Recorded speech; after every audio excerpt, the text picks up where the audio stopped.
மின்னு ஏன் என்கிட்டேருந்து விலகி போகிறா அப்படிங்கிறதுக்கு ஒரு காரணத்தை நான் கண்டுபிடிச்சிருக்கேன். இப்படி ஒவ்வொரு காரணமாக கண்டுபிடிக்கிறேன். கூடி சீக்கிரத்தில் அவளோட என்ன பிரச்சனை அப்படிங்கிறத நம்ம சரி செஞ்சிடலாம். என்ன ரீசன் அப்படின்னா, மின்னுக்கிட்ட நான் வந்து கத்தி பேச மாட்டேன்.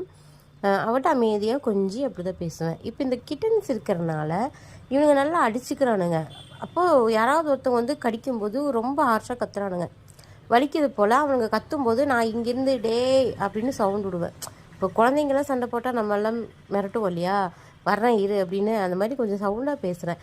அப்போது அந்த சவுண்டில் பயந்துட்டு நம்மளை திட்டுறாங்க போல் அப்படின்னு நினச்சிட்டு என்கிட்ட இருந்து அவள் வந்து தூரமாக போகிறா. இதை நேற்று தான் நான் பார்த்தேன். இவனுங்க அடிச்சிட்டு இருக்கும்போது நான் கத்துனேன். அப்போது மின்னு பயந்துட்டு ஓடினான். ஓகே, இது ஒரு ரீசன். என் வந்து ஹஸ்பண்டும் சொன்னார், உனக்காக காலையில் வெயிட் பண்ணிகிட்ருப்பா, இப்போ பற்றியா உன்னை கண்டுக்கிறதே இல்லை அப்படின்னு சொல்லிட்டு அதையும் நான் சரி பண்ணணும். இந்த கிட்டன்ஸ் எல்லாம் இருக்கிறனால இவங்க எல்லாருமே இப்போ நம்ம படுத்தா நம்மக்கிட்ட தான் வந்து படுக்கிறாங்க. எல்லாம் அது அவளுக்கு பிடிக்கிறது இல்லைன்னு நினைக்கிறேன். இதெல்லாம் அவங்க போனதுக்கப்புறம் தான் கொஞ்சம் கொஞ்சமாக சரியாகும். வெயிட் பண்ணுறேன் நானும் அது வரைக்கும். அவள் சீக்கிரமாக என்னை புரிஞ்சுப்பான்னு நினைக்கிறேன். நேற்று நான் மின்னோட்டை எடுத்து பேசிகிட்டு இருந்தேன். தூக்கவே விட மாட்டேங்கிறா. தூக்குனாவே ஒரு மாதிரி கத்துறாளா. அப்போ கண்ணிலேருந்து எனக்கு தண்ணி வந்துருச்சு. கரெக்டாக ஹஸ்பண்ட் வருவோம், எதுக்கு அழுகிற அப்படின்னு. இல்லை நான் தூக்கவே கூடாதுங்கிறான், என்னை தூக்கவே விட மாட்டேங்கிறான், எல்லாம் சரியாயிரும் அவங்க இருக்கிறனால.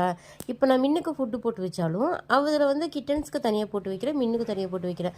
இருந்தாலும் இவங்க என்ன பண்ணுறாங்க, அவங்களோட ஃபுட்டை விட்டுட்டு மின்னோடது சாப்பிட வரானுங்க. மின்னு பேசாமல் விட்டுட்டு போயிடுறான். இதெல்லாம் அவளுக்கு கொஞ்சம் இருக்கும் போல் மனசில். இதெல்லாம் கொஞ்சம் சரி செய்யணும். எனக்கும் கொஞ்சம் டைம் வேணும் அவளை சரி பண்ணுறதுக்கு. பார்க்கலாம் எப்போ சரியாகும்னு. நாளைக்கு வீடியோவில் பார்க்கலாம்.